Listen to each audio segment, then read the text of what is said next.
नमस्कार, जय हिंद। आज हम लोग मैथ का क्लास शुरू करेंगे। जो छत्तीसगढ़ व्यापम में जितने भी पेपर हैं 2015 से शुरू हुआ है उन सभी पेपर को सॉल्व करेंगे। 15 से अभी तक जितना ही पेपर है मैं जो 2024 तक इसको हम लोग जो मैथ हो गया और जितने कंप्यूटर हो गया, रीजनिंग, इन सबको जो है पूरा डिटेल से सॉल्व करेंगे। यहाँ पर आपको जो है सबसे पहले देखना होगा कि जो भी क्वेश्चन पूछा गया है उस क्वेश्चन को तरीका क्या है, किस तरीके से हम उसको आसानी से बना सकते हैं। यहाँ पर अलग अलग प्रकार के मेथड है। यहाँ पर सीजी व्यापम और एसएससी और अलग अलग एग्जाम में देखेंगे तो काफ़ी डिफरेंट होता है। आप जो है सीजी व्यापम और जो है एसएससी का पेपर उठा के देखेंगे, हालांकि नियम सब सेम है, क्वेश्चन आया हुआ है वहाँ से, लेकिन जो है यहाँ पर उसको अलग तरीके से लिया गया है, उत्तर लिया गया है। कभी कभी सवाल में यहाँ पर सवाल का फॉर्मेट ही कुछ चेंज हो गया है, तो आपको जो है ध्यान देना पड़ेगा कि किस प्रकार से सवाल बन रहा है और सभी सवाल को कैसे बनाना है वो भी आपको समझना पड़ेगा। ठीक है, तो यहाँ पर मैं आपको बता दूं कि मैं 2015 से जितने भी मैथ का जो व्यापम में पेपर हुआ है मैं सीजीपीएससी का नहीं लिया हूँ, बाकी जैसे व्यापम का केवल लिया हूँ कि जितने भी पेपर हुए हैं उन सभी का जो है पेपर हम सॉल्व करेंगे। इससे फ़ायदा क्या होगा? देखो, इससे बहुत फ़ायदा होगा। आप जो नॉर्मल फार्मूला जो मैं आज तक क्लास लिया हूँ जितना भी, उन सभी क्लास को देखेंगे तो मैं नॉर्मल जो है क्वेश्चन सॉल्व कराया हूँ, सिंपल एग्जाम्पल सॉल्व कराया हूँ, और कुछ बहुत जो है पेपर में आया हुआ क्वेश्चन है उसको मैं 1-2 क्वेश्चन कराया हूँ। लेकिन हम यहाँ से कंटिन्यू सॉल्व करेंगे। तो यहाँ पर आपको क्या करना है, तो सबसे पहले देखना है कि किस प्रकार से सवाल बन रहे हैं और कैसे बनाना है, अपना भी दिमाग लगाना है वहाँ पर। ठीक है, उसके बाद बनाने के बाद उसको थोड़ा दिन रुक जाओ, मतलब 1-2 दिन छोड़ दो। उसके बाद क्या करो, उसी पेपर को टाइमर लगाओ और फिर से सॉल्व करना शुरू करो। मतलब इतना सॉल्व कर दो कि वो चीज़ें जो है दिमाग में मतलब बैठ जाना चाहिए कि हाँ इसका ये नियम होता है, इसका ये नियम होता है। कहीं ना कहीं जो है कनेक्टेड है। मैं जितना भी टॉपिक पढ़ाया हूँ उन सब टॉपिक से ये जो जितना भी है मैथ का जो सवाल है, क्वेश्चन है, ये सभी क्वेश्चन जो है कनेक्टेड है उससे, जो वहीं से पूछा गया वहीं से पूछा गया। लेकिन जो एग्जामिनर है उस जो पॉपुलर फार्मूला होता है उसको छोड़ के कुछ और जो है उसका बेसिक फार्मूला जिसको लोगों को पता नहीं रहता है उसको ले लिया है। तो आपको जो है छोटी छोटी चीज़ों को भी ध्यान देना पड़ेगा और उसके आधार पर हम क्वेश्चन आंसर आज का सॉल्व करेंगे। तो देखते रहिए।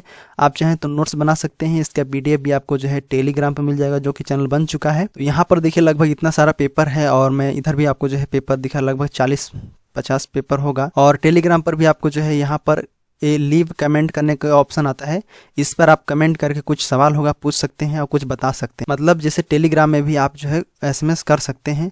साथ में मैं टेलीग्राम में अपना इंस्टाग्राम आईडी है, साथ में चैनल का भी आईडी है, तो उसको भी देख के आप मैसेज कर सकते हैं। कोई चीज़ अगर बताना होगा या फिर कुछ सुझाव देना होगा कि आप ऐसे बनाए हैं, कोई सवाल को लेकर आपको कुछ बोलना होगा तो आप ज़रूर बताएं, ठीक, क्योंकि अपना सुझाव रखना बहुत ज़रूरी होता है। तो चलिए, ये हम पेपर सॉल्व कर रहे हैं 2017 का। ठीक है, 2017 का पेपर हम लोग सॉल्व कर रहे हैं, तो ये मत बोलना 2015 का सॉल्व कराइए शुरू से।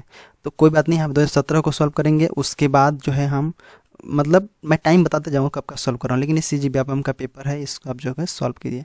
सबसे पहला क्वेश्चन दिया हुआ है यहाँ पर, देखिए, निम्न में से कौन सा अभाज्य संख्या है। तो सबसे पहले समझना है कि जो प्राइम नंबर है, मैं पढ़ाया हूँ सबसे पहला क्लास ये जो नंबर सिस्टम में, ये प्राइम नंबर क्या है पहले ये समझिए। जो लोग नए हैं वो ध्यान से सुनेंगे, क्योंकि वो जब पहली बार पढ़ रहे हैं, पेपर सॉल्व कर रहे हैं, तो आपको जो है इससे कॉन्सेप्ट भी क्लियर होते जाएगा कि जहाँ से मैं क्वेश्चन मतलब लिया है उस टॉपिक को भी मैं क्लियर करते जाऊँगा। अगर याद भी नहीं होगा तो भी मैं आपको रिवाइज कराते जाऊँगा, ठीक है, ताकि आपको इसके बहुत बेनिफिट होगा। प्राइम नंबर मतलब होता है अभाज्य संख्या। ठीक है, इसमें केवल क्या होता है कि 2 फैक्टर होते हैं। 2 फैक्टर मतलब समझे कि 2 गुणनखंड।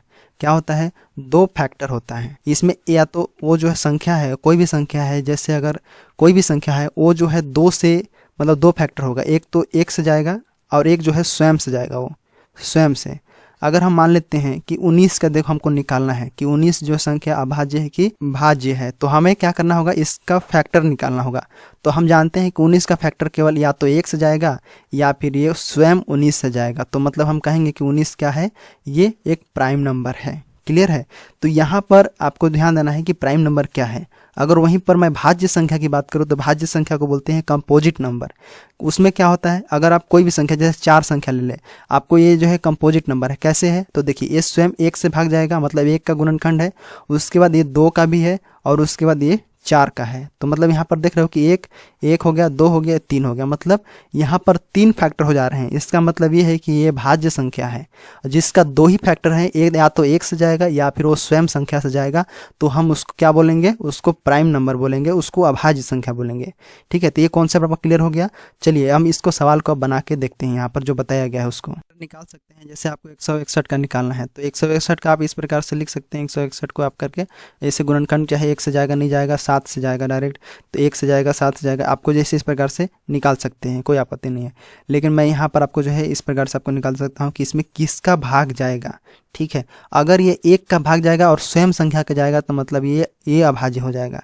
लेकिन अगर 2 के अलावा, 2 फैक्टर के अलावा अगर तीसरा होता है तो समझ जाइए कि ये भाज्य संख्या है।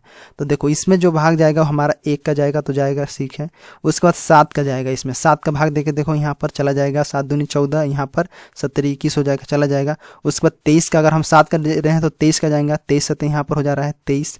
उसके बाद कितना से जा रहा है, यहाँ पर स्वयं 161 से जा रहा है। तो ये हम कह सकते हैं कि ये संख्या जो है ये अभाज्य संख्या नहीं है, क्योंकि यहाँ पर देखिए 1 2 3 4 फैक्टर हो जा रहा है यहाँ पर, इसलिए ये क्या है, ये अभाज्य संख्या है नहीं है, मतलब अभाज्य संख्या नहीं है यहाँ पर। ठीक है, इसको देखो ये क्या है, 147, इसका क्या है, देखो इसको हम निकाल के देखते हैं। देखो 1 से जाएगा ये, आप चाहें तो भाग दे के भी देख सकते हैं। 1 से जाएगा, उसके बाद क्या जाएगा, यहाँ पर 3 से जाएगा, कितना से जाएगा, 3 से जाएगा, कितने बार में जाएगा, यहाँ पर 3 चौके 12 और यहाँ पर 27, 3 9 27, तो यहाँ पर आपका चौके 12 मतलब 49 से जा रहा है, और यहाँ प्लस में 7 से भी जा रहा है, तो 7 से भी जा रहा है, और यहाँ पर 21 से जा रहा है, प्लस में यहाँ पर आपका 49 से जा रहा है। ठीक है, उसके बाद 147 से जा रहा है स्वयं में इसका। तो यहाँ पर भी देखिए कि ये भी 2 से ज़्यादा फैक्टर है, मतलब ये भी हमारा आंसर नहीं होगा। अब इसको देखो, यहाँ पर 373 है, इसमें देखो कितने से भाग जाएगा, 1 से तो जाएगा ही जाएगा, 100% 1 से जाएगा।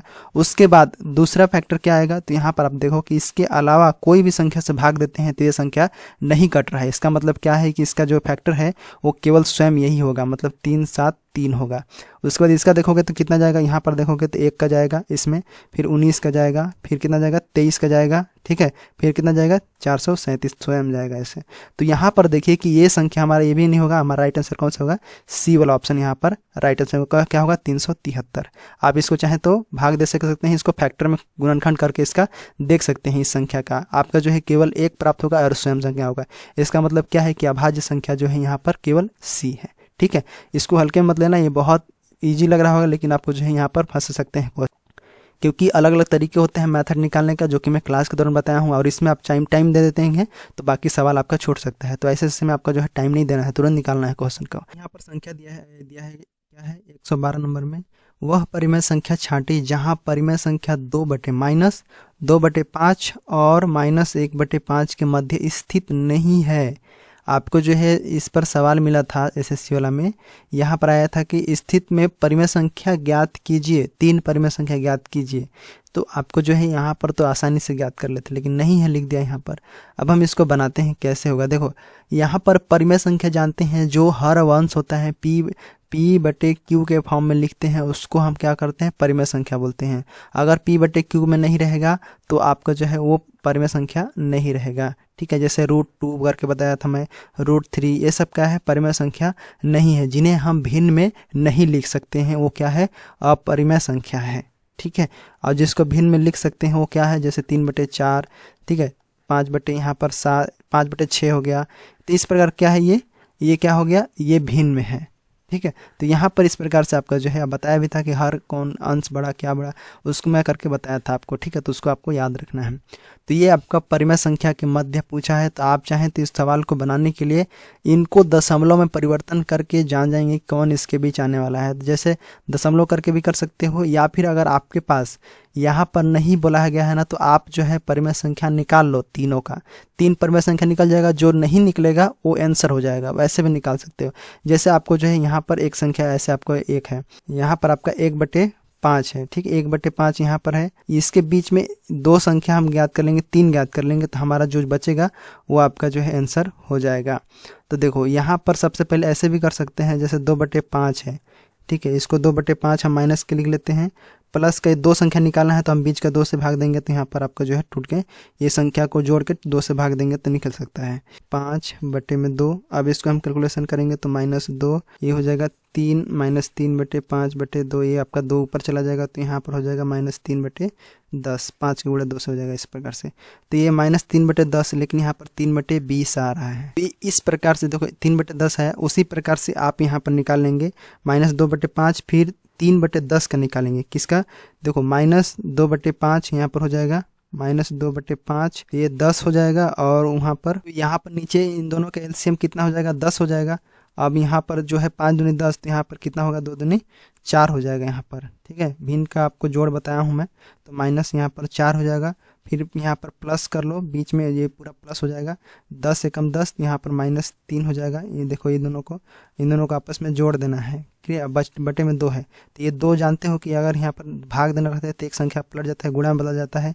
तो यहाँ पर हो जाएगा -7/10 बटे फिर 2 हो जाएगा। तो ये 2 कहाँ चला जाएगा? नीचे आ जाएगा, मतलब एक इसके बटे में कुछ नहीं है तो 1 है। ठीक है, तो यहाँ पर क्या हो जाएगा? -7/10 -20 हो जाता है। फिर आपको जो है 7/20 करके तीसरा संख्या निकाल लेना। अब मैं एक और तरीका बताऊंगा इसको निकालने के लिए, इतना बड़ा नहीं करना। यहाँ पर 8 हो जाएगा, उसके बाद बटे में 3, तो यहाँ पर 15 हो जाएगा। 15/20 माइनस में, और ये 3 आ गया, तो मतलब टोटल यहाँ पर कितना हो जाएगा? 15/20 गुणे 3 हो जाएगा। ठीक है, ये 3 से इसको काटे 5, और यहाँ पर आपका ये माइनस में है, 5 से फिर 20 कट गया, तो 1/4 माइनस का, तो यहाँ भी ये भी आ गया। और ये अगर मैं यहाँ पर चौथा निकालूंगा, 4 से करूंगा, तो ये जो है इससे दिन दोनों से बड़ा हो जाएगा। मतलब यहाँ पर आपका आंसर क्या हो जाएगा? ये भी आ जा रहा है हमारा, ये भी आ जा रहा है, तो ये वाला आपका राइट आंसर जो है ये आपका मध्य स्थित नहीं है। ठीक है, अब अगर आप दूसरे विधि से निकाल के देखते हैं तो क्या होगा? देखो ये तरीका आप समझ गए। इस प्रकार से दोनों को आपको एलसीएम लेना है, बीच में जितने भी नंबर बोला गया है आपको निकालते रहना है संख्या को। मतलब कहने का अर्थ है कि इसके बीच में हम पहले संख्या को ही निकाल लेंगे, कितना संख्या है। जो नहीं निकलेगा वो आपका आंसर हो जाता है। ऐसे यहाँ पर बोला जा रहा है कि मध्य परिमेय संख्या नहीं है, तो सबसे देखो पहले इसका डेसिमल क्या हो जाएगा? तो 2/5 है, तो इसका डेसिमल में हम परिवर्तन करेंगे तो कितना हो जाएगा? इसका हम परिवर्तन करेंगे तो यहाँ पर आपका 0.4 हो जाएगा माइनस का। ये आपका इसका हो जाएगा 0.4 माइनस का हो जाएगा इसका। ठीक है, 1.5 करेंगे तो कितना हो जाएगा? तो इसका हम डेसिमल में चेंज करेंगे, मतलब यहाँ 5 को 1 से हम भाग देंगे तो हमारा जो है -0.2 आता है। ठीक है, इस प्रकार से आ जाता है। सभी को भी डेसिमल में चेंज कर लो। यहाँ पर 4/5 इसका हो जाएगा कितना? 0.25 कर सकते हैं यहाँ पर। ये हो जाएगा यहाँ पर 3 का कितना हो जाएगा? तो यहाँ पर आपका जो है इसका हो जाएगा -0.15 हो जाएगा। और आगे देखो यहाँ पर माइनस क्या हो जाएगा? इसका -20 है, तो ऊपर यहाँ पर डबल 0 लगेगा, 1 0 2 0, उसके बीच में आपका डेसिमल, उसके बाद 5 लगेगा यहाँ पर। अब यहाँ पर भी डबल 0 यहाँ पर नहीं लगेगा, डबल संख्या आ जाएगा, 7 है, तो मतलब यहाँ पर -0.35 होगा। ठीक है, तो ये हमको डेसिमल में चेक कर लिए। अब इन दोनों के बीच, जैसे इसके और इसके बीच जो भी संख्या है उसको यस करो, नहीं है तो हटा दो उसको। ठीक है, वही आपका आंसर हो।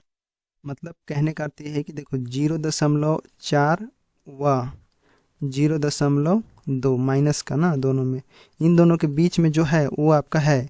देखो यहाँ पर 0.25 है, मतलब इन दोनों के बीच में है, इसके बीच में है, इन दोनों के बीच में है ये वाला, तो ये है। ठीक है, यहाँ पर 0.15 है, ये भी जो है 0.15 है, ये भी नहीं है। यहाँ पर जो है डबल आंसर आ जा रहा है, मतलब यहाँ पर आपका राइट आंसर यही वाला होगा। यहाँ पर अब व्यापम पता नहीं इसको कौन सा लिया है, व्यापम यहाँ पर आपका जो है ये लगभग लिया है 3/20 लिया है, इसको लिया है शायद तक ये लिया है ये, लेकिन आंसर जो है यहाँ पर ये वाला आ रहा है। एक बार आप लोग बना के कोशिश कीजिएगा। इसका तरीका समझ गए कि यहाँ पर आपको जो है ये 2 परिमेय संख्या है, इन परिमेय संख्या के बीच की संख्या को ज्ञात करने के लिए आता है, लेकिन यहाँ पर माइनस में दिया है डेसिमल। आपको जो है इस प्रकार से आगे देखो, यहाँ पर क्वेश्चन दिया है, बहुत ही बेहतरीन क्वेश्चन है, इसको आपको ध्यान देना चाहिए। यहाँ पर देखो आगे जो क्वेश्चन दिया हुआ है इसको आप जो है समझेंगे। पहले क्वेश्चन देखिए, यदि ए तथा बी क्या है, ए और बी दोनों विषम संख्या है तो निम्न संख्याओं में से कौन सा सम संख्या होगा।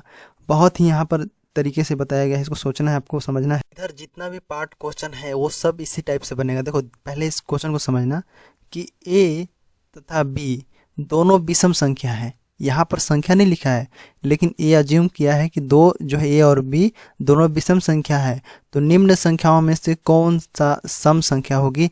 यहाँ पर फॉर्मेट दिया गया है, मतलब ये है कि जैसे अगर हम ए और ए बी का मतलब हुआ कि ए और गुणा बी किए, ठीक है, तो ऐसा कोई संख्या हम विषम संख्या लेते ए और बी के स्थान पर, तो क्या वो संख्या गुणा करने पर सम रहेगा, आएगा या नहीं, ये बोल रहा है यहाँ एग्जाम्पल के यहाँ पर ए और बी संख्या दिया हुआ है। यहाँ पर हम कोई भी संख्या रख सकते हैं। अगर हम छोटी संख्या देखिए 3 रख के देखते हैं, यहाँ पर 3 गुणे अगर हम 5 करते हैं तो इसको हम गुणा करते हैं तो कितना आता है, देखो 15 आ गया। मतलब यहाँ पर कहने का अर्थ है कि ए और बी दोनों विषम संख्या है। अगर हम उसको गुणा करते हैं तो आने वाला संख्या सम होगा या फिर विषम होगा, ए फॉर्मेट के आधार पर, ए वाला फॉर्मेट के आधार पर। तो यहाँ पर देखिए सम आना चाहिए बोल रहा है, तो मतलब यहाँ पर सम आने वाले में से ये ऑप्शन गलत हो जाएगा। क्यों होगा, क्योंकि देखिए ए और बी यहाँ पर विषम संख्या को अगर हम गुणा करते हैं तो आने वाला संख्या जो होता है वो विषम होता है, इसलिए ये ऑप्शन हमारा जो है गलत हो जाता है। ठीक है, इसी प्रकार से यदि हम इस फॉर्मेट के आधार पर अगर हम 3 और 5 जैसे छोटी विषम संख्या होती है, इसके आधार पर 5 और 3 को हम जोड़ते हैं तो क्या हो जाता है 8। मतलब यहाँ पर जो संख्या आ रहा है वो क्या हो रहा है, सम संख्या आ रहा है यहाँ पर। ठीक है, पता चलेगा कि इस फॉर्मेट पर अगर हम रखते हैं कि कोई भी विषम संख्या ए का मान यहाँ पर विषम संख्या 3 रखे हैं, 5 रखे हैं, इसको जोड़े तो हमारा कितना आ गया 8 आ गया। 8 क्या है यहाँ पर सम संख्या है, तो यहाँ पर ये वाला हमारा राइट आंसर हो जाता है। ठीक है, अगर हम इसको भी देखें तो अगर आपके सामने देखिए यहाँ पर a प्लस बी, अगर कोई भी दो विषम संख्या को हम जोड़ते हैं, यहाँ पर मान लेते हैं 3 है 5 है, ठीक है, कोई भी दो विषम संख्या को जोड़ते हैं और उसके बाद जो संख्या आता है उसमें फिर से हम 1 जोड़ते हैं तो भी हमारा संख्या जो है यहाँ पर विषम संख्या आता है। ठीक है, विषम संख्या आता है, तो ये वाला आंसर नहीं होगा। ठीक है, इसी प्रकार से इसमें भी आपका नहीं होगा, क्योंकि यहाँ पर 2 जोड़ा है और प्लस में 2 फिर से जोड़े तो यहाँ पर कितना आ गया आपका विषम ही आएगा। तो यहाँ पर आंसर कौन सा हो जाएगा, ये वाला आ जाएगा। ठीक है, तो इस सवाल से आपको समझ में आ गया कि किस प्रकार से जो है दो विषम संख्याओं को जोड़ने पर हमें सम संख्या प्राप्त होता है। ठीक है, यदि हम दो विषम संख्या गुणा करते हैं तो हमें विषम संख्या प्राप्त होता है, सम नहीं प्राप्त होगा। अगर जो सम संख्या है उसमें फिर से हम 1 जोड़ देंगे तो वो फिर से विषम संख्या बन जाएगा। ठीक है, तो यहाँ पर सम संख्या ज्ञात करने के लिए बोला गया है, तो हमारा आंसर जो हो जाता है बी वाला ऑप्शन यहाँ पर राइट आंसर हो जाता है। क्लियर है, ये समझ गए, आगे बढ़। आगे क्वेश्चन क्या दिया है उसको देखते हैं। देखिए यहाँ पर दिया है संख्या 26 है, उसका हमें वर्गमूल निकालना है। ठीक है, इसका हमें क्या करना है, वर्गमूल निकालना है। तो आपको मैं अपने क्लास में बताया हूँ किस प्रकार से जो है, पिछले क्लास में देखे होंगे, मैं अपने क्लास का रेफरेंस दे रहा हूँ क्योंकि मैंने इसको बताया है सभी चीज़ों को, कैसे आपको वर्गमूल निकालना है। और 1 से लेकर 10 तक का वर्ग में आप देखेंगे कोई भी संख्या है, जैसे आप चाहें तो यहाँ पर 24 है। ठीक है, इसका वर्गमूल निकालिए, मैं छोटी संख्या ले रहा हूँ अभी, 26 है, इसका वर्गमूल निकालिए। ठीक है, मतलब इसको निकालना है तो कैसे निकलेगा, तो पहले आपको लास्ट वाले संख्या को दिखाना रहता है। एग्जाम्पल के लिए अगर मैं बता दूं, ये तो हमारा वर्ग वाला आ गया, लेकिन हम जो है वर्गमूल निकालने के लिए भी बताया, तो मैंने बताया था कि जैसे 1 से लेके आपको जो है 1 2 3 4 5 6 7 8 9 10 इन सब का वर्ग के बारे में बताया था, कितना कितना वर्ग आता है। इन सभी को वर्ग को आपको याद करने के लिए मैं बोला था। तो सिंपल यही तरीका है, यहाँ पर भी आपको जो है सिंपल तरीका। अगर मैं बता दूं यहाँ पर आपका अगर 484 है, 484 को आपको जो है यहाँ पर वर्गमूल निकालना है, तो कैसे निकालोगे। सबसे पहले यहाँ पर आपको यहाँ पर लास्ट वाला 2 डिजिट को देखना है, और यहाँ पर 4 जो है आगे 3 के वर्ग में, मतलब यहाँ पर जो है 2 के वर्ग में जो है ये 4 आता है। मतलब जैसे अगर हम 2 का वर्ग किए तो 4 आएगा। ठीक है, उसके बाद 8 का यहाँ पर 4 आता है। तो इन सबको देखना है कि हमें कितना जो है वर्ग इसके लास्ट अंक को आ रहा है। जैसे मैं इसका निकाल रहा हूँ तो यहाँ पर 2 का वर्ग बराबर यहाँ पर 4 आता है, ये वाला लास्ट वाला। उसके बाद इसको देखना रहता है हमें संख्या, लास्ट में देखें, इस दोनों को देखें, फिर इसके बाद देखते हैं। उसके बाद हम 4 को देखते हैं, तो 4 को देखते हैं कौन से वर्ग के अंतर्गत आता है। तो यहाँ पर देखिए ये 4 जो है ये 8 और 2 के अंतर्गत आता है। तो यहाँ पर हम सिंपल तरीका रखेंगे, पहले तो 2 से जाता है और 8 से, 8 के बीच में देखो यहाँ पर इसमें 4 आएगा एक यूनिट में, इकाई में, और इसमें 4 आता है, मतलब इसके वर्ग के अंतर्गत। और ये जो 4 है ये कौन से वर्ग के बीच आता है, तो आपको यहाँ बता दूं, ये जो होता है हमेशा 2 के वर्ग में आएगा और 3 के वर्ग में आएगा, क्योंकि यहाँ पर 2 दूना 4 होता है और यहाँ पर 3 3 9 हो गया। तो 9 और 4 के बीच में हमारा 4 आ गया। तो सबसे छोटी वाली संख्या यहाँ पर 2 है, तो यहाँ पर हम 2 इसको रख लेंगे। तो यहाँ पर 2 है ये और ये 2, तो यहाँ पर वर्गमूल कौन सा हो जाएगा आपका, जो है छोटी वाली है, तो इसके लिए यहाँ 22 आपका जो है ये आपका वर्गमूल हो जाता है। तो ऐसे करके मैं बताया हूँ आप सबको अच्छे से। फिलहाल के लिए हमें जो है क्वेश्चन को इस प्रकार से आपको जो है सॉल्व करना है, उसको जरूर देख लीजिएगा। क्लास संख्या दिया गया है इस प्रकार से, कुछ देर के लिए आपको जो है यहाँ पर दशमलव को भूल जाना है, यहाँ पर लिखना है यहाँ पर 26 और 35, इसका वर्गमूल हमें निकालिए। तो लास्ट में 5 आ रहा है, मतलब 5 से यहाँ पर होना चाहिए। तो इसका जो हम वर्गमूल निकालते हैं ऑप्शन से भी आप रिलेट कर सकते हैं, जैसे यहाँ पर देखिए इसका वर्ग क्या क्या आएगा। देखो सबसे पहले आप ऑप्शन से भी रिलेट करके निकालने का सीखेंगे आंसर। ठीक, तो हम यहाँ पर अंदाजा भी लगा सकते हैं, क्योंकि ये जानबूझ के ऐसा क्वेश्चन दिया गया है इस प्रकार से, ताकि आप जो है यहाँ पर फंस सकते हैं।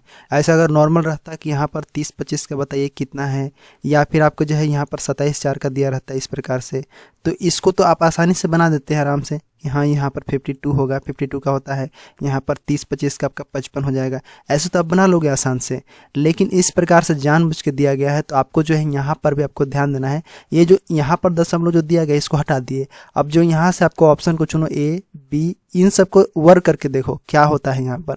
अगर हम यहाँ पर देखिए 5 पॉइंट आपको जो है 133 है। अगर हम इसका वर्क कर रहे हैं तो लगभग हमारा जो है यहाँ पर 26 34 इस प्रकार से आपको जो है वर्क करके देख लेना है। अगर ये आ रहा है तो मतलब यहाँ पर आपका राइट आंसर यही वाला हो जाता है। इस प्रकार से ये नहीं आएगा, ये ज़्यादा हो जाएगा, तो ये हमारा गलत हो जाएगा आंसर। तो इस प्रकार से आपको ध्यान देना है और इसी प्रकार से ऑप्शन को आपको जो है रिलेट करके बनाना है, क्योंकि यहाँ पर कोई फार्मूला नहीं है। सिंपल आपको वर्गमूल संख्या इस प्रकार से चुन के दिया जाता है ताकि आप जो है यहाँ पर फंस जाए। सिंपल आपको ऑप्शन में करना है, इसका वर्गमूल निकालना है, मतलब यहाँ का दुगना, तो इसको गुणा करके सिंपल निकाल सकते हो यहाँ।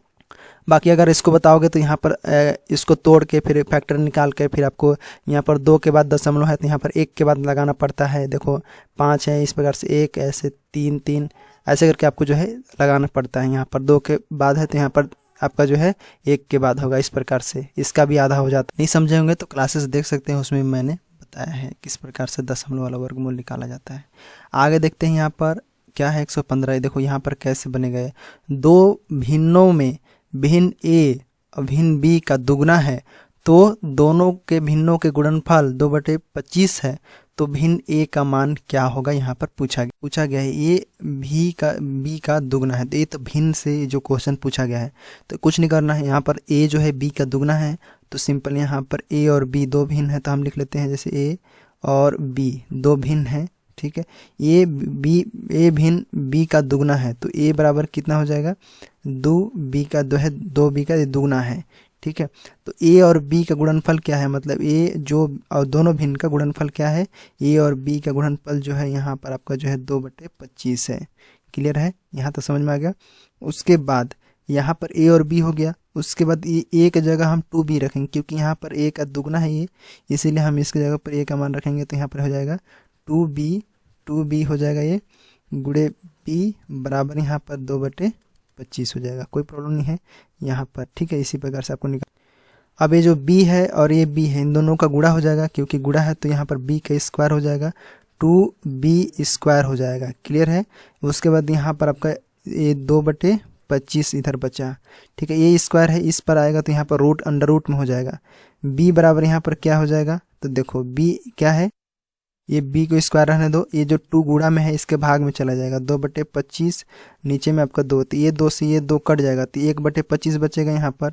1/25 मतलब b² बराबर यहाँ पर क्या बचेगा, 1/25 बचेगा। अब ये स्क्वायर जो है इसके अंडर रूट में आ जाएगा, ठीक है। इस प्रकार से देखो यहाँ पर ये जो b बराबर क्या हो जाएगा, स्क्वायर में यहाँ पर अंडर रूट में 1/5 हो जाएगा, क्योंकि यहाँ पर देख रहे हो ये 25 है, 25 भी लिखोगे तो अंडर रूट हटेगा, तो यहाँ पर क्या हो जाएगा, b बराबर ये रूट हटेगा तो क्या बटे 1 यहाँ पर 5 हो जाएगा, क्योंकि ये टूट के क्या बनेगा 1 5 गुणे 5 बनेगा। इस प्रकार से तो 1 5 बाहर आएगा, रूट हट जाएगा, ठीक है।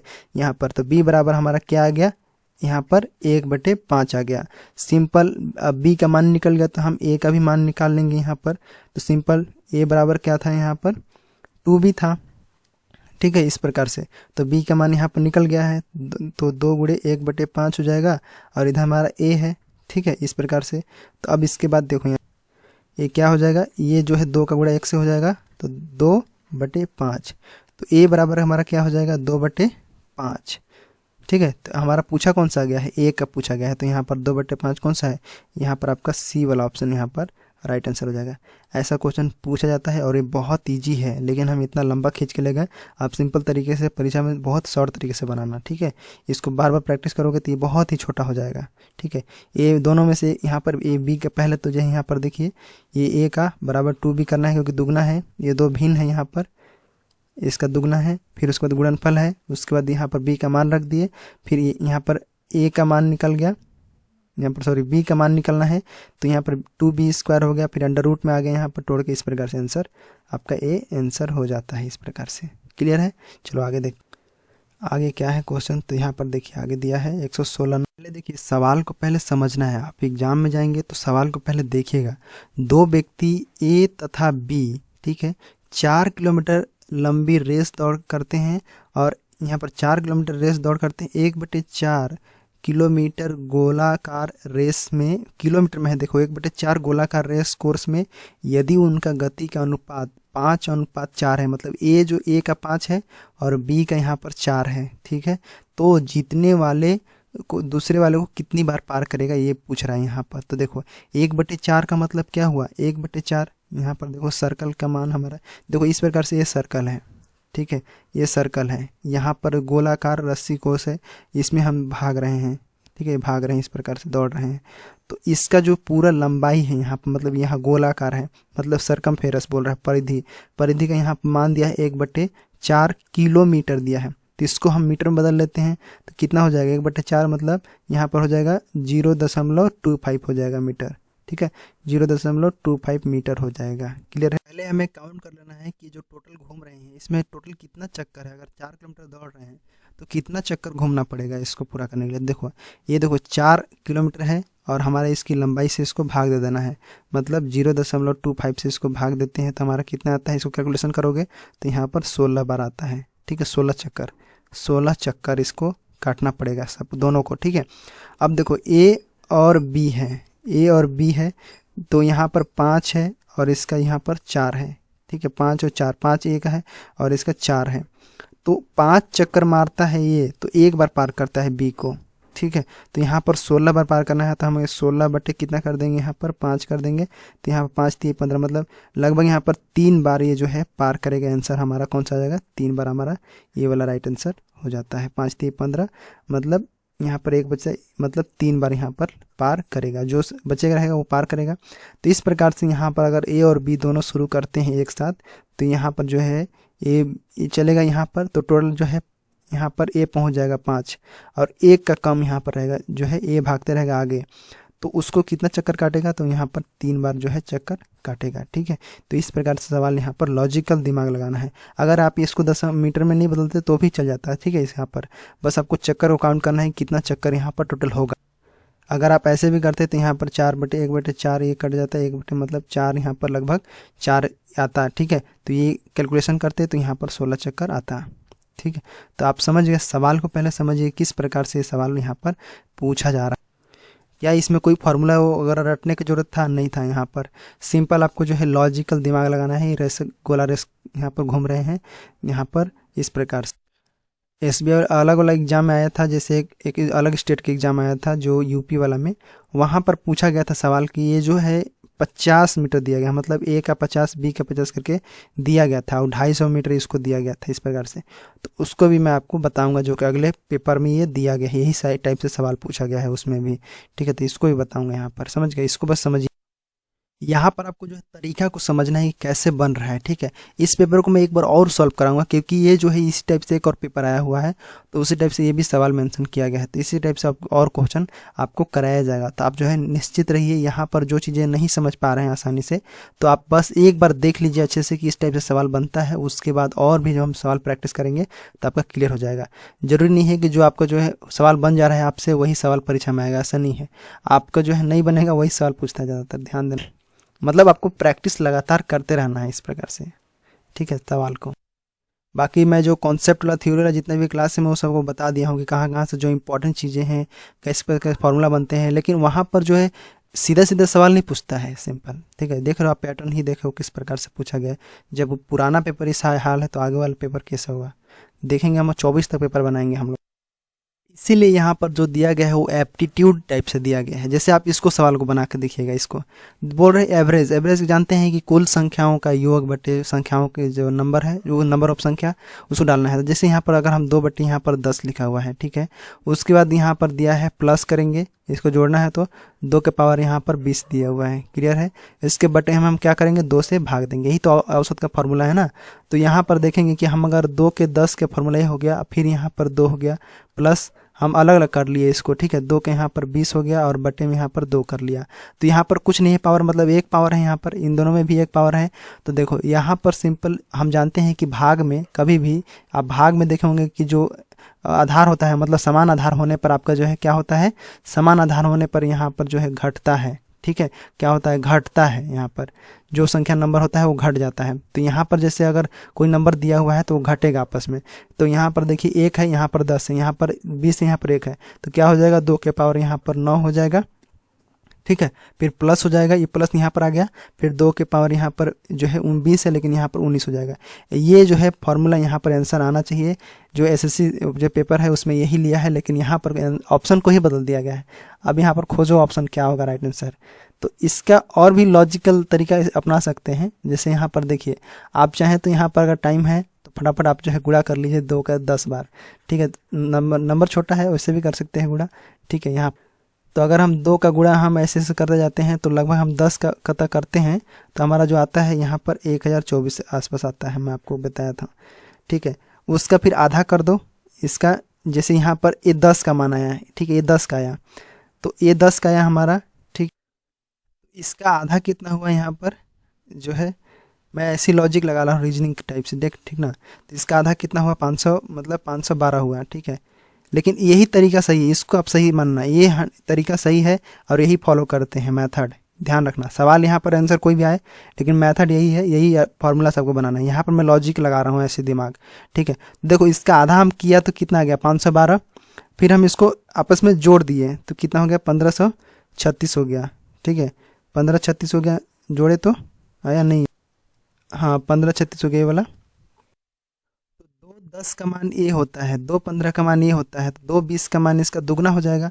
तो सिंपल हम यहाँ पर इस प्रकार से दर्शा सकते हैं, ये वाला राइट आंसर हो सकता है लगभग में, ठीक है। अंदाजे हम यहाँ पर बता रहे हैं, लेकिन ये तरीका जो है यही मेथड है इसका, जो कि इसमें नहीं दिया गया है, ठीक है। तो आप यहाँ पर देखिए मेथड को समझिए, यहाँ पर ज़रूरी नहीं है कि इसको आप जो है सॉल्व करना पड़ेगा ही पड़ेगा। तो आप यहाँ पर लॉजिक भी लगा सकते हो, कई बार यहाँ पर दिमाग जो है काम कर देता है सही सही तरीके से। आप यदि प्रैक्टिस किए रहेंगे तो आप आसानी से बन जाएंगे। तो यही तरीका है यहाँ पर, जो मैं इसको ज़्यादा आंसर लिया हूँ, यहाँ पर आपको जो ये तरीका सही है, यही तरीका से जो है निकाला जाता है एवरेज का फॉर्मूला के साथ, ठीक है। और जो CPO CC का एग्जाम में आया है वो सब यहीं से क्वेश्चन, यही सब टाइप से आया हुआ। इस पर बेसिस हम क्वेश्चन करेंगे ही आगे चल के। अब देखो आगे हम लोग क्वेश्चन देखते हैं क्या है। देखो एलसीएम के क्लास से आया है, एलसीएम से आया है, एलसीएम से आया है। तो देखो 2 संख्याओं का अनुपात दिया हुआ है 3:4 है तथा उनका एलसीएम समापन, मतलब एलसीएम दिया है 180 है। तो प्रथम संख्या है पूछा जा रहा है यहाँ पर, बताइए। तो यहाँ पर देखिए ये सवाल थोड़ा आसान है क्योंकि हम एलसीएम पढ़ चुके हैं। यहाँ पर अनुपात में दिया है, तो इस संख्याओं को हम अनुपात में जब बनाते हैं तो इस प्रकार से x मान लेंगे यहाँ पर। जैसे अगर यहाँ पर बोल रहा है 2 संख्या ये दिया हुआ है 3 और 4, इसका एलसीएम भी दिया हुआ है 180, तो इन दोनों का एलसीएम बराबर दिया हुआ है। तो हमें जो संख्या निकालना है वो पूछा जा रहा है प्रथम संख्या। तो देखो यहाँ पर 3x, और हम अगर यहाँ पर मान लें 3x और यहाँ पर आपका 4x, ठीक है, 4x, इनका हम एलसीएम यहाँ पर दिया हुआ है कितना, 180 दिया हुआ है, ठीक है। यहाँ पर दिया हुआ है 180।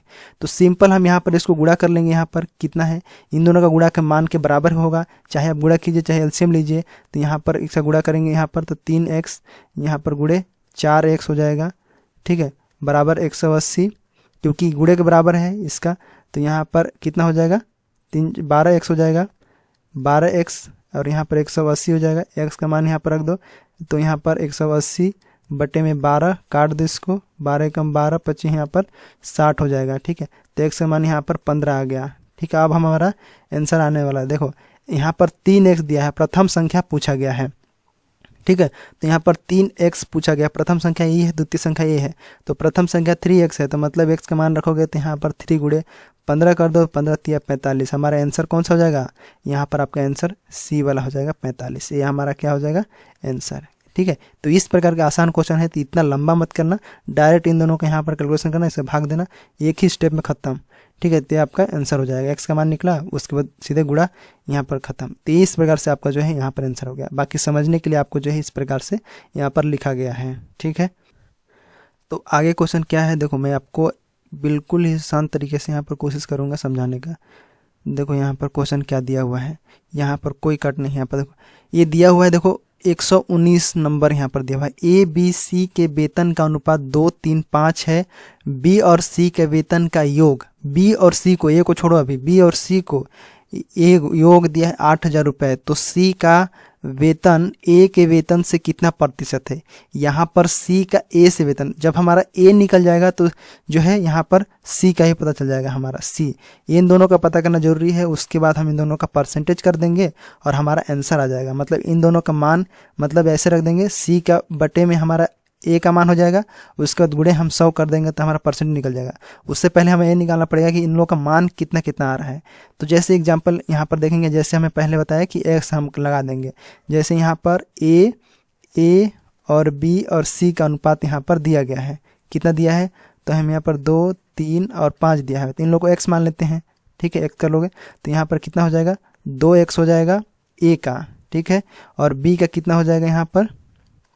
3x हो जाएगा। सी का कितना हो जाएगा यहाँ पर? 5x हो जाएगा। अब देखो ये आप बोल रहा है कि बी और सी का वेतन का योग, तो यहाँ पर बी और एक्स, बी ही तो है ना यहाँ पर, सॉरी यहाँ पर बी ही तो है, ये आपको बी एक्स नहीं लिखना है यहाँ पर, बी, ठीक है, और प्लस सी बराबर यहाँ पर क्या है? बी और सी जो है बराबर योग यहाँ पर 8,000 है। देखिए तो b के यहाँ पर मान कितना हो जाएगा? 3x हो जाएगा, और इसका हो जाएगा 5x हो जाएगा, बराबर कितना है यहाँ पर? 8,000, सॉरी 8,000 था, हाँ 8,000 है, ठीक है 8,000 है। तो यहाँ पर 5 3 8x हो गया, 8x बराबर यहाँ पर 8,000, ठीक है। मैं शॉर्टकट नहीं बना रहा हूँ, डिटेल से बता रहा हूँ आपको। तो x बराबर क्या हो जाएगा?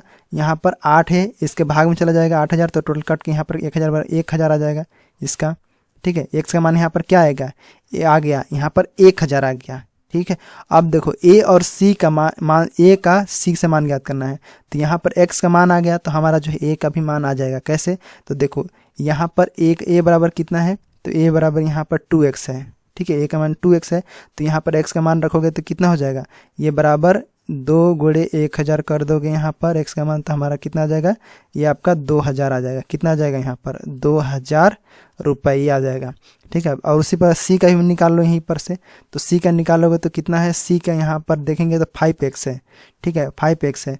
तो इसका हम करेंगे तो 5 गुणे 1,000 कर दो यहाँ पर, तो इसका कितना आ जाएगा? 5,000 आ जाएगा, ठीक है, 5,000 आ गया इसका, 5,000 रुपये इसका हो गया। अब देखो यहाँ पर इन दोनों का परसेंटेज निकाल दो। परसेंटेज निकालने के लिए अब मैं बताया था सी बटे यहाँ पर ए गुणे क्या करेंगे? 100 कर देंगे परसेंटेज निकालने के लिए, ठीक है। इसी का आपको जो है यहाँ पर इसको लगा देना है यहाँ पर। तो सी का मान यहाँ पर कितना दिया हुआ है? तो 5,000 दिया हुआ है, ठीक है, बटे में क्या हो जाएगा यहाँ पर? 2,000 हो जाएगा, ठीक है, गुणे यहाँ पर 100 हो जाएगा। अब इसको कैलकुलेशन करोगे तो यहाँ पर ऐसे भी कर सकते हो, कट कर सकते हो यहाँ पर, जैसे ये 0 ये 3 0 पार हो गया यहाँ पर। उसके बाद ये 100 आ गया, यहाँ पर 5 और 2 है, इस प्रकार से 2 से इसको काट दो यहाँ पर, 50 दूनी 100, ठीक है। अब यहाँ पर देखो ये 5 का गुणा इसके साथ करोगे, 5 5 25 हो जाएगा, ठीक है, 25 ये आपका ये, तो मतलब 250% यहाँ पर आपका आंसर हो जाएगा, ठीक है। ये आंसर कितना होगा? 250%, ठीक है। तो यहाँ पर राइट आंसर कौन सा हो जाएगा? ऑप्शन नंबर ए वाला यहाँ पर राइट आंसर हो जाएगा, ठीक है। तो ये आपका राइट आंसर। तो इस प्रकार से आपको बनाना है, इतना लंबा नहीं ले जाना है परीक्षा में, ये मैं समझाने के लिए बोला हूँ आपको। आप इसको 2 बार बना के प्रैक्टिस कीजिएगा घर में, अभी तुरंत कुछ बिना देखे आप इसको जो है बना के प्रैक्टिस कीजिएगा। तो ये जो है बहुत ईजी तरीके से आपको जो है 2 3 4 स्टेप में ख़त्म, ये भी, ठीक है। तो ऐसे आप जो है पहले देखो कैसे बन रहा है क्वेश्चन को, समझो कैसे बना है, उसके बाद आप जो है टोटल उसको बिना देखे बनाओ, बिना देखे 2 बार बनाओ, फिर देखे, फिर कुछ दिन बाद फिर उसको बिना देखे बनाओ, ठीक है। इस पर आधारित और भी क्वेश्चन है, उसको मैं बताऊंगा, उसको बनाओ, क्लियर है। टेलीग्राम बन गया है तो उसमें मैं शेयर करूंगा क्वेश्चन आंसर, टाइम मिलेगा तो मैं उसमें शेयर करूंगा, तो आप जो है बनाना इसको। आगे देखो क्वेश्चन क्या दिया हुआ है, तो देखते हैं आगे देखो क्वेश्चन दिया हुआ है कि ए और बी एक काम को, कितना? ए और बी एक काम को 10 दिन में कर सकते हैं, बी और सी उसे 15 दिन में तथा सी और ए इसे 20 दिन में कर सकते हैं, तो सी अकेला उस काम को पूरा करेगा। देखो सबसे पहले अगर इस प्रकार से काम दिया रहता है तो सबसे पहले सभी का क्षमता ज्ञात करना रहता है, कैपेसिटी की, कौन आदमी कितना कर सकता है, क्लियर है। उसके बाद सभी का योग निकाल लो, और योग में से जो जो जिसको मांगा गया है उसको अलग से निकाल लो ऑप्शन पर। तो यही तरीका है आपको निकालने के लिए। जैसे ए और बी मिलकर यहाँ पर काम कर रहे हैं, तो यहाँ पर ए और बी ऐसे कर सकते हो, ए व बी मिलकर, ए और बी मिलकर काम कर रहे हैं, 10 दिन में कर सकते हैं। तो इनका क्षमता कितना हुआ? तो ये क्षमता जो हुआ इनका 1/10वां भाग हुआ, काम कर रहे हैं 1/10वां भाग न कर रहे हैं तो 1/10 इतना क्षमता है इन लोग का कि 1/10वां भाग ये काम कर दे रहे हैं दोनों मिल के, जो काम है उसका। ठीक है, उसी प्रकार से अगर हम बी और सी मिलकर कितना कर रहे हैं, बी और सी अलग से मिलकर काम कर रहे हैं, उसी काम को 15 दिन में निपटा रहे हैं, तो 15 दिन में निपटा रहे हैं, लेकिन कितना काम कर रहे हैं 1/15वां भाग कर रहे हैं वो। ठीक है, उसी प्रकार से यहाँ पर सी और ए अगर उसी काम को मिल रहे हैं और उन लोग 20 दिन लगा रहे हैं, तो 20 दिन में इन लोग कितना काम कर रहे हैं 1/20वां भाग कर दे रहे हैं उन लोग काम। ठीक है, तो इस प्रकार से ये क्षमता आ गया इन लोग का। अब इसी क्षमता को जोड़ लो आप लोग, कितना क्षमता है टोटल, तो इन दोनों का जो एक साथ काम करने का मतलब सभी का एक साथ काम करने का पहले आ जाएगा कितना क्षमता है इन लोग का। अब जैसी क्षमता आ जाता है सभी का, उसके में से सी का बोला पूछा गया है, तो सी अकेला पूछा गया, तो सी का अलग से क्षमता उसका अलग घटा दो, मतलब उसका कैपेसिटी कितना है सी का, उसको क्या करो हटा दो, मतलब घटा दो, मतलब उनमें से निकाल दो, तो आपका जो भी आएगा वो आपका सी का आंसर आ जाएगा। ठीक है, सी का निकाल लो, तो सी का मान निकालोगे तो सी का ही निकलेगा ना, तो सी का निकालोगे आंसर आ जाएगा। तो देखो यहाँ पर हम ऐसे भी इसको लिखेंगे, जैसे अगर दर्शाने के लिए a प्लस बी, पहले a प्लस बी का हम निकालेंगे, फिर यहाँ पर b प्लस सी का निकालेंगे इस प्रकार से, फिर उसके बाद यहाँ पर प्लस कर लो बीच में, प्लस a प्लस यहाँ पर भी प्लस। ठीक है, उसके बाद यहाँ पर c प्लस a का निकालेंगे। सिंपल यहाँ पर मान रखेंगे क्या, 1/10 है पहला, 1/15 है दूसरा, फिर 1/20 है। क्लियर है। अब इनका जो है यहाँ पर भी निकाल सकते हो, इन दोनों का निकालो, कॉमन ले लो, इनमें से कौन कौन कॉमन ले रहे हैं, तो सिंपल है यहाँ पर आपका जो है यहाँ पर a b प्लस सी, ये आपका कॉमन हो गया। ठीक है, बाकी यहाँ पर 2 निकला ना, 2 इसका दुगना है, जैसे ये भी है, यहाँ पर b है, यहाँ पर भी c है, तो ये आपका निकल गया बाहर। ठीक है, उसी प्रकार से यहाँ पर इसको कैलकुलेशन किए तो टोटल एलसीएम नीचे वाला को ले लो तो कितना आ जाएगा, 60 आ जाएगा एलसीएम 10 15 20 का। अब यहाँ से भाग दोगे, इसको भाग दो, इसको गुणा करो, 10 यहाँ पर कितना हो जाएगा, 10 चौका 60 हुआ, तो ऊपर भी 6 हो जाएगा। ठीक है, 15 चौको 60 तो ऊपर 4 हो गया। ठीक है, उसके बाद यहाँ पर 20 दिया 60 तो 3 हो गया ऊपर। अब जोड़ लो यहाँ पर 6 4 10 13, 13 बटे यहाँ पर कितना हो जाएगा, ये दुगना है इसका, ये जो बराबर में है, भाग में है, गुणा में, सॉरी गुणा में है, तो इसकी गुणा में नहीं जाएगा, नीचे जाएगा ये, तो यहाँ पर 60 दूना 120 हो जाएगा। तो 13/120 हमारा जो है यहाँ पर ये क्या निकलता है, इन तीनों का जो है संयुक्त अपना एक साथ इनका क्षमता निकल जाता है। अब यहाँ पर हम सी का निकालेंगे, इतना हमारा संयुक्त निकल गया इन लोग का एक साथ। अब हमारा सी का निकालेंगे, तो सी का निकालने के लिए सी का जो है कार्य क्षमता ए बी की जो क्षमता है उससे घटाना होगा, ए बी सी तीनों से। तो देखो यहाँ पर क्या करेंगे, सी बराबर, सी हमें निकालना है तो सी बराबर निकालेंगे, ए प्लस बी प्लस सी हो गया, माइनस कर देंगे हम ए बी, क्या करेंगे a प्लस बी को हम माइनस कर देंगे, तो जो बचेगा हमारा क्या रहेगा, वो c का मान रहेगा। सिंपल, तो 13/120 है टोटल हमारा क्षमता इन लोग का। अब उसमें से हम माइनस करते हैं 1/10, 1/10 माइनस करते हैं यहाँ पर। ठीक है, 1/10 माइनस करते हैं इस, तो कितना आ जाएगा यहाँ पर, ये हमारा, इसका नीचे एलसीएम लेंगे तो यहाँ पर 120 ही आएगा, नीचे 120, तो यहाँ पर 13 ही आ गया, ये वाला 13 है ना जी, यहाँ पर 13 है। उसके बाद माइनस यहाँ पर 12 हो जाएगा, क्योंकि 10 यहाँ पर 12 दहा में 120 होता है, तो यहाँ पर 12 हो जाएगा। अब देखो यहाँ पर c बराबर है ना, तो 12 में से यहाँ पर, अरे 13 में से 12 गया तो क्या बचेगा, 1 बचेगा, तो c बराबर क्या आ गया, 1/120वां भाग। ठीक है, ये आपका 1/120वां भाग, लगभग यहाँ पर 120वां भाग आया, मतलब कितना दिन होगा, जैसे यहाँ पर 10 दिन में 1/10वां भाग करते थे, वहीं पर 1/20वां भाग में कितना करेंगे, तो 120 दिन लगेगा सी को। कितना दिन लगेगा, 120 दिन लगेगा काम पूरा करने में। कितना दिन लगेगा, 120 दिन। ठीक है, ये आपका राइट आंसर हो जाएगा। ठीक है, ये आपका 120 दिन कहाँ लिखा है, तो यहाँ पर आपका ये वाला राइट आंसर बी वाला ऑप्शन हो जाता है। ठीक है, तो ये है आपका जो है टाइम एंड वर्क, जो काम करते हैं उसमें निकालना रहता है, यहाँ पर सवाल बनाया जाता है यहाँ से इसी प्रकार से। ठीक है, तो आपको जो है इसको मैं पढ़ा दूंगा, इसको भी, जो कि मैं आपको यहाँ पर तो आपको समझ में आ गया होगा कुछ कुछ चीज़ें कैसे कैसे बना। ठीक है, यहाँ पर आपको समझ में आ गया होगा, आपको बस देखना है और समझना है कैसे बन रहा है, उसके बाद आपका जो है आगे का काम बहुत आसान हो जाएगा, बिंदास रहो। ठीक, तो यहाँ समझ गए, इस प्रकार से आपका जो है इसका आंसर होता है। आपको ध्यान से देखना है, स्टेप एक एक स्टेप को अच्छे से देखना है, फिर उसको कम करते जाना है अपने अनुसार उसको कम करते जाओ। जो जान रहे हो क्वेश्चन उसको फिर से बनाओ, ट्राई करो, ठीक है, कभी कभी हमारे दिमाग से उतर जाता है क्वेश्चन, तो उसको ट्राई करेंगे बार बार। आगे बढ़ते हैं, क्या क्वेश्चन है देखते हैं जी। यहाँ पर आगे देखो क्या दिया हुआ है, यहाँ तो ऊपर वाला समझ गए, तो मैं इसको थोड़ा सा इरेज करता हूँ ना। यहाँ पर देखो, यहाँ पर आगे क्वेश्चन को पढ़ो, पहले क्वेश्चन को पढ़े तो यहाँ पर देखो क्या लिखा हुआ है कि 3 वर्ष पहले ए और बी की औसत आयु 18 थी। सी को मिलाकर उनका औसत उम्र 22 हो जाता है। सी की आयु क्या है ये बोल रहे हैं यहाँ पर, ध्यान से देखो अच्छे से। तो ये 3 वर्ष पहले बोल रहे हैं यहाँ पर, तो यहाँ पर क्या बोल रहे हैं, औसत आयु 18 थी। 3 वर्ष पहले है मतलब इनमें से 3 घटाओगे ना, 3 साल, जैसे अभी ए वर्तमान है, तो यहाँ पर ऐसे हम लिख सकते हैं कि ए माइनस 3 वर्ष पहले का हम लिख सकते हैं। उसी प्रकार से इसको हम बी का, ए और बी का बोल रहे हैं केवल, तो यहाँ पर सी को मिलाकर अलग से बोल रहे हैं, तो यहाँ पर सी का निकालेंगे, तो इसी प्रकार से यहाँ पर बी करेंगे, तो बी माइनस यहाँ पर 3 हो जाएगा इस प्रकार से। और इसका औसत बोल रहे हैं, मतलब इसको हम 2 से भाग देंगे, क्योंकि 2 संख्या यहाँ पर ए और बी का है। इसका बराबर कितना है, 18 थी, 18 के बराबर है यहाँ पर।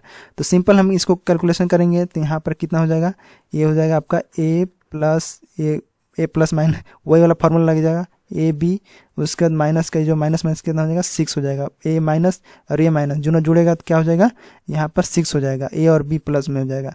नीचे देखोगे तो यहाँ पर आपका क्या हो जाएगा, नीचे बराबर यहाँ पर ये 2 उसके पास चला जाएगा, तो ए और बी का मान यहाँ पर कितना हो जाएगा, 36 हो जाएगा। मैं यहाँ पर थोड़ा सा इसको इरेज कर देता हूँ। यहाँ पर देखो, यहाँ पर ए और बी, ये यहाँ पर 18 है, ठीक है, लेकिन ये जो भाग में है उस पर जाएगा तो गुणा में हो जाएगा यहाँ पर ऐसे। तो यहाँ पर a प्लस बी माइनस 6 बराबर यहाँ पर 36 हो जाएगा, और ये माइनस में है इधर, उस पर जाएगा तो क्या में हो जाएगा, प्लस में हो जाएगा। तो a प्लस बी बराबर यहाँ पर क्या हो जाएगा, ये टोटल 42 हो जाएगा यहाँ पर, ठीक है। इसको आप समझो, यहाँ पर a प्लस बी बराबर यहाँ पर 42 आ गया। आप बोल रहे हैं यहाँ पर तीनों को जोड़ने के मिलाकर औसत उम्र कितना हो जाता है, 22 हो जाता है। तो सिंपल हम a प्लस बी प्लस सी, तीन है तो हमें 3 जोड़ेंगे, और यहाँ पर कितना हो जाता है, 22 के बराबर हो जाता है। तो सिंपल ए और बी का मान तो हमें पता है कितना था, तो 42 था, ठीक है, यहाँ पर दिया हुआ है।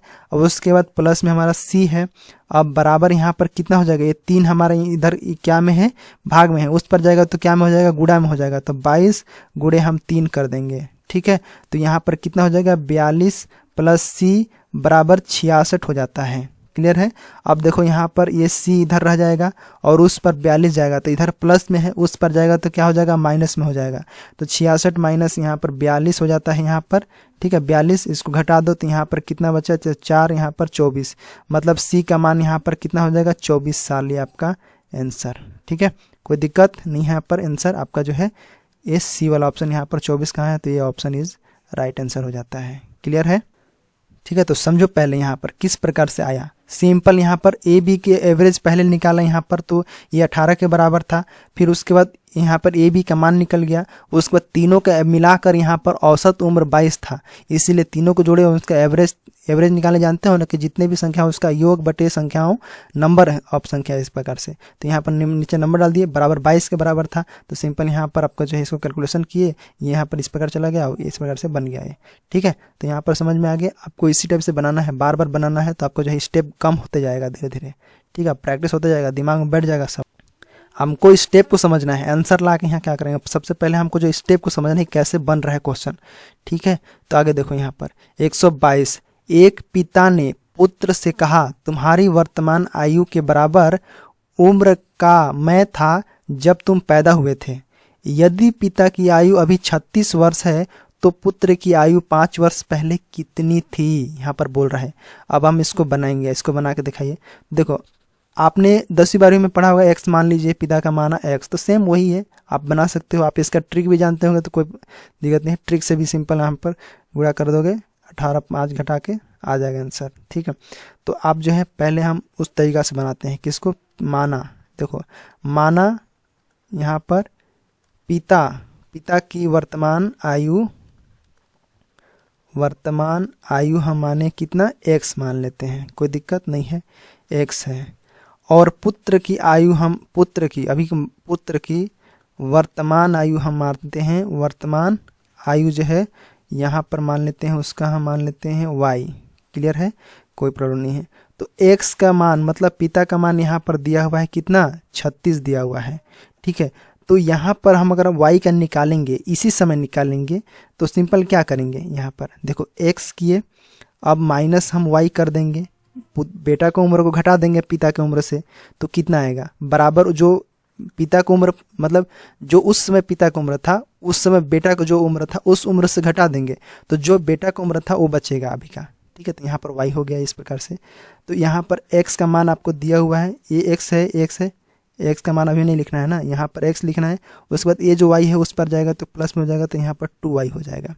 ठीक है, अब देखो यहाँ पर x का मान रखोगे तो 36 हो जाएगा, और यहाँ पर बराबर 2y, हमको y का मान निकालना है, तो यहाँ पर y बराबर क्या हो जाएगा, मतलब इधर इस पर चाहे इस पर काटोगे तो यहाँ पर 18 हो जाएगा। ठीक है, तो ये हमारा 18 निकल गया, क्या, y का मान हमारा निकल गया, मतलब बेटा का निकल गया वर्तमान आयु। ठीक है, अब बोल रहे हैं कि 5 वर्ष पहले बताइए कि कितना उम्र है, तो सिंपल तरीका है, इसमें से 5 घटा दो, आपका आ जाएगा 5 वर्ष पहले।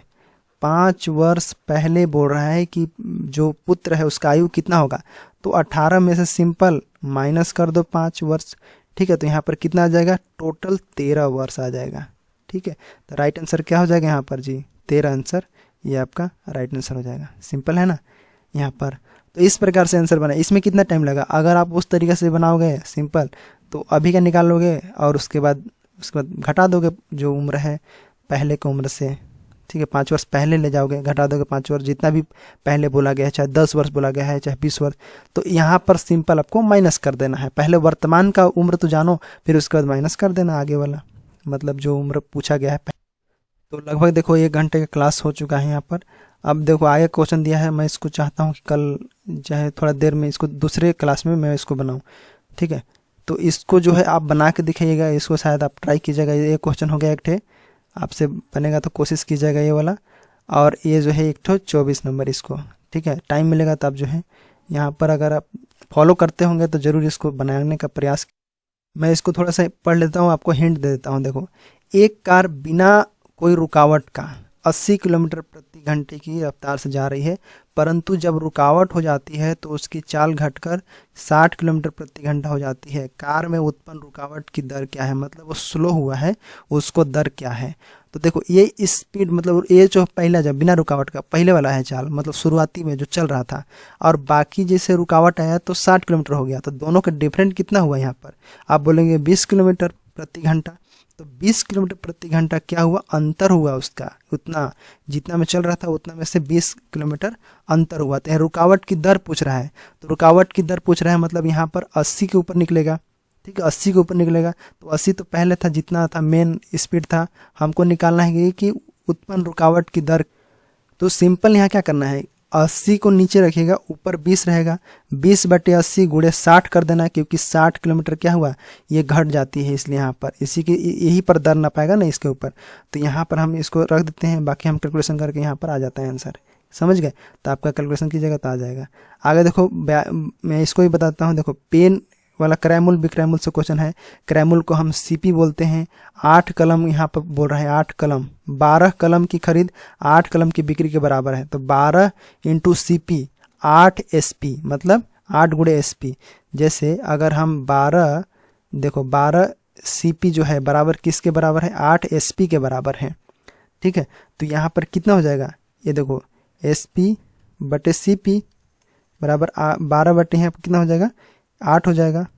इसको हम कैलकुलेट कर देंगे, तो यहाँ पर इसको हम छोटा कर देते हैं ना, तो 3 बटे यहाँ पर 2 हो जाएगा।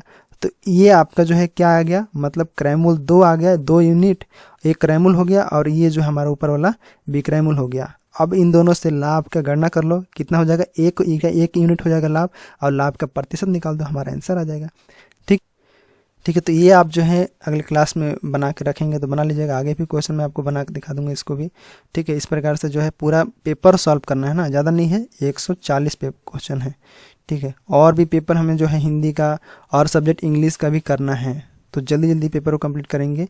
ठीक है, ताकि आपको जो है समझ में आए और आगे जो है रिवीजन भी कर पाए। केवल एक बार सॉल्व नहीं करने से होगा, इसको लगातार 2-3 बार हम सॉल्व करेंगे बिना देखे स्पीड में। जितना हम स्पीड बढ़ाएंगे उतना ही हमारे लिए बेनिफिट होगा। तो मिलते हैं नेक्स्ट क्लास में। कैसा लगा क्लास कमेंट बॉक्स में बताइएगा। कुछ अगर बताना चाह रहे होंगे, सुझाव देना चाह रहे होंगे तो ज़रूर कमेंट बॉक्स में लिखिएगा। ठीक है, मिलते हैं नेक्स्ट क्लास में, तब तक के लिए धन्यवाद।